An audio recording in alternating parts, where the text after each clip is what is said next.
Finally আমরা 12 ঘন্টার journey শেষ করে পৌঁছে গেছি। এখন এবার কোথায় পৌঁছেছি দেখাও জুম করে।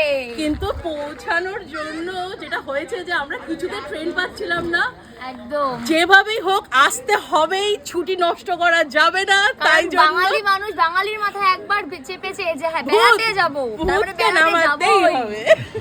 আর আমাদের লাগেজ বইতে বইতে আমাদের অবস্থা খুব খারাপ, মানে ভেবেছিলাম ফাইনালি তো আমরা এসে গেছি। ভাবতে পারিনি আসবো, আর যে ট্রেনের টিকিট ছিল না, কিছু ছিল না, যেভাবে হোক এসে গেছি।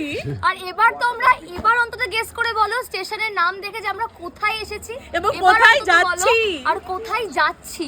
আর মাত্র 1 ঘন্টা, তার মধ্যে আমি ডেস্টিনেশনে পৌঁছে যাব, আমার ড্রিম ডেস্টিনেশন বলতে পারো।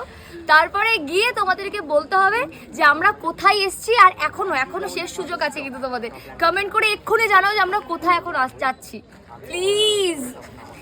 তাড়াতাড়ি তাড়াতাড়ি তাড়াতাড়ি